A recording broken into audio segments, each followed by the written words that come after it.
A gente lida com questões que envolvem a condição humana, né? A ciência busca entender a natureza e a relação do homem com a natureza. Eu queria contar para vocês como é fazer ciência como um agente de transformação social.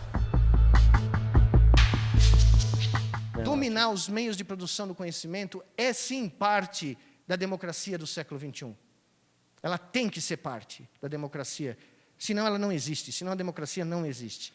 A utopia de democratizar a educação no Brasil, ela é longe de ser impossível. Ela só é precisa que a gente queira. E não é queira cair do céu. A gente precisa se levantar e agir, como fizeram na Finlândia. A Finlândia entrou para o século da economia do conhecimento através da educação. E foi isso que me motivou a voltar ao Brasil 13 anos atrás, porque eu já vivia nos Estados Unidos há 15 anos. E quando eu estudei o modelo de desenvolvimento científico americano, o que eu percebi é que nos Estados Unidos, uma criança hoje, em qualquer canto dos Estados Unidos, tem acesso a meios de produção científica, ou pelo menos a meios de educação científica de alto nível. Para você ser cientista, você tem que ter uma formação intelectual ampla, na minha opinião. E a literatura, pelo menos na minha formação, foi o veículo de adquirir essa formação intelectual ampla, né? Esse é o modelo. Esse é o modelo, se você pegar esse gráfico, publicado pelo professor Michael Porter na Escola de Business da Harvard, essa é a definição que todo mundo conhece de ciência. Aqui nesse eixo aqui você tem a capacidade de inovação de uma sociedade, que é a mistura de todo o conhecimento, toda a propriedade intelectual gerada por um país, enquanto no eixo Y aqui vocês têm a produção de riqueza per capita dessa sociedade. E o que vocês veem é que existe uma reta, chama-se reta de inovação, muito bem definida, que tem se repetido ao longo dos anos. Eu tenho esse gráfico desde 2002 até 2010, e você pode ver que os países que investiram em boa parte do seu capital econômico e político no desenvolvimento do conhecimento de ponta, ampliaram a possibilidade de gerar riqueza para a sua sociedade. E o curioso é que, se você acompanhar essa reta ao longo dos anos, e eu acompanhei essa reta nos últimos 15 anos, você vai ver que certos países estavam aqui e cresceram, percorreram essa reta até essa região, que é a região dos países que hoje tiram mais vantagem do capital humano e do conhecimento de ponta. Países como Coreia do Sul, Finlândia, Noruega, Islândia, que eu já visitei algumas vezes, que é uma ilha no meio de lugar nenhum, no Atlântico Norte, cercada por gelo e vulcões, com 350 mil pessoas no país. Okay?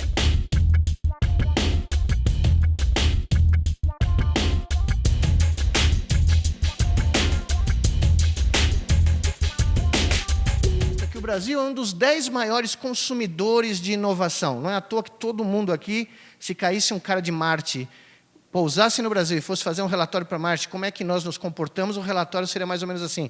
É interessante esse pessoal naquele país tropical, porque o tempo inteiro eles ficam olhando para a mão. Mesmo quando eles cruzam a rua, e eles podem ser atropelados pelo ônibus, eles estão olhando, né, como vai ser o enterro deles, provavelmente, né? Como é que o pessoal já está planejando no Twitter o enterro, porque todo mundo aqui tem um telefone ou mais de um, né? Nós somos grandes consumidores de inovação, porque para esse telefone que vocês têm na mão terem funcionado, foram 50 anos de pesquisa, desde a pesquisa abstrata, básica, até a descoberta do transistor e a manufatura necessária, o desenvolvimento necessário para vocês poderem ter o que vocês têm hoje na mão. Mas se vocês olharem nesse mapa, o Brasil está fora das rotas de disseminação de inovação. Nós temos muito poucas fontes de inovação criadas aqui. Nós importamos muito e pagamos um valor muito grande. E talvez a gente tenha perdido a noção, ou nunca tivemos, de que ciência e tecnologia não é mais uma questão abstrata no século XXI. Ciência e tecnologia definem se um país vai ser soberano ou não daqui para frente.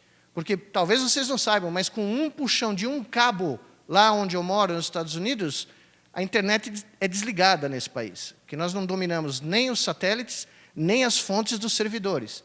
Eu comecei a pensar quais são os exemplos de inovação que o nosso país tem. porque a gente gosta muito de dizer que não tem, mas tem. A gente pode não conhecer, mas tem. E não é porque eu estou em Minas Gerais que eu trouxe o Santos Dumont, o Afonso está aqui e sabe disso. O Santos Dumont é um dos maiores heróis da minha vida. O que Santos Dumont inventou foi a tecnologia do voo controlado. Ele inventou o estabilizador vertical, estabilizador horizontal, o conceito de pôr um motor dentro de uma nave aérea. Só que no dia 19 de outubro de 1901, Santos Dumont, numa demonstração pública para 1 milhão de pessoas, num sábado de manhã, na cidade de Paris, contornou a Torre Eiffel em 30 minutos, demonstrando que ele tinha o controle da nave que ele tinha desenvolvido. Okay? E o mais curioso, a maioria de vocês não deve saber, é que no dia seguinte, Santos Dumont foi a primeira celebridade mundial. O New York Times pôs na primeira capa, finalmente o homem conquista o espaço. O que o Santos Dumont fez foi inventar os 6 ou 7 passos de inovação essenciais para a gente sair do chão, ficar lá em cima e voltar da onde a gente saiu. Essa inovação, 3 gerações depois, deu como fruto a 3ª maior empresa aérea do mundo, que é brasileira, que chama Embraer. Ciência e inovação pode, sim, ser feita num país como o nosso, em qualquer canto de um país como o nosso. Nas periferias de Natal, ao Vale do Jequitinhonha, a qualquer lugar, o talento humano existe e está presente. Ele só precisa ter, como eu gosto de dizer, aeroportos para decolar.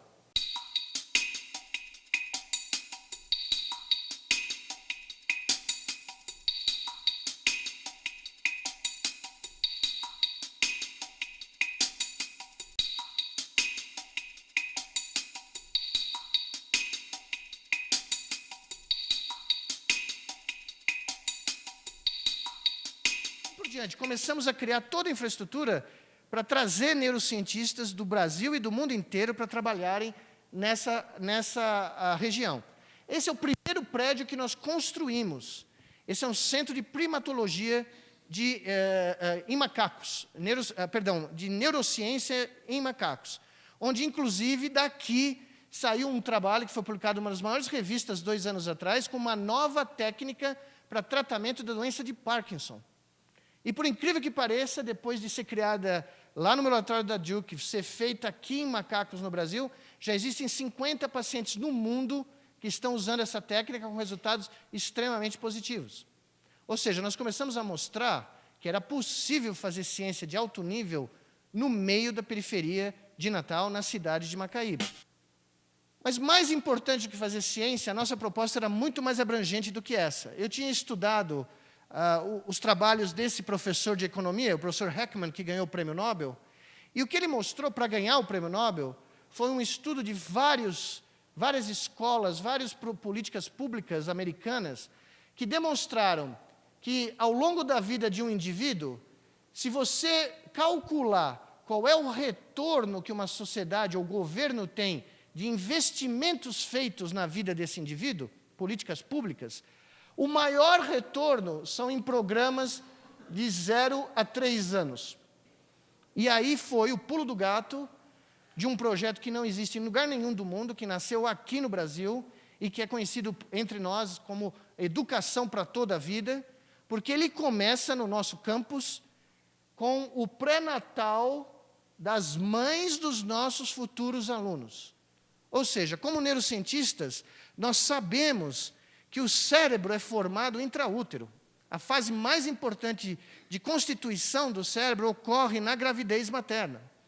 Além desse projeto do pré-natal, nós iniciamos um projeto de educação científica para crianças que iam no começo de 10 a 17 anos, no turno oposto das escolas públicas de Macaíba e da periferia de Natal.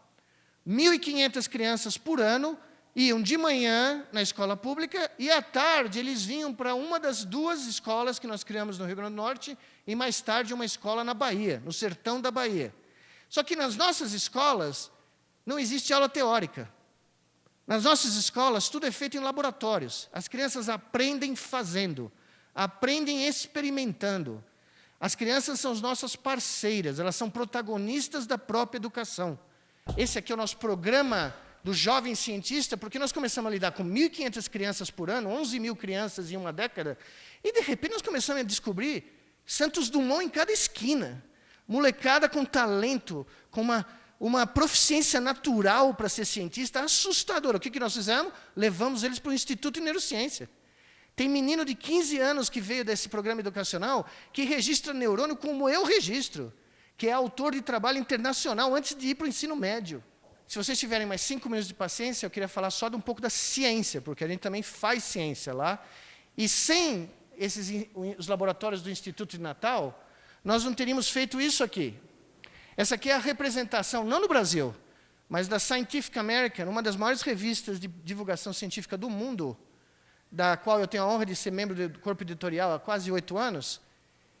Quando, em 2009, nós decidimos que nós queríamos mostrar para o mundo, na abertura da Copa do Mundo, um outro Brasil, um outro país, nós não queríamos mostrar o estereótipo que todo mundo conhece do Brasil, o país do sol, das praias, do futebol, da música. Não, nós queríamos mostrar que esse era um país diferente, um país capaz de realizar feitos científicos que podem impactar a humanidade inteira.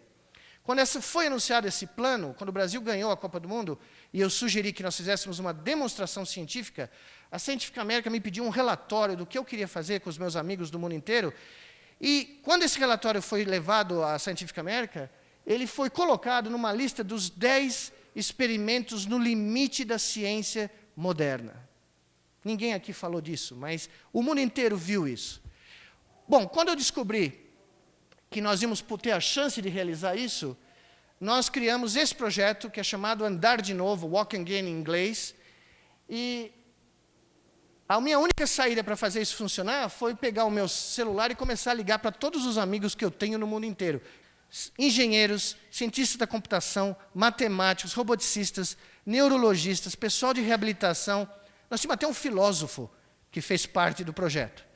E nós chegamos e falamos, nós vamos criar o primeiro laboratório global de neurorobótica do mundo. O que isso significa?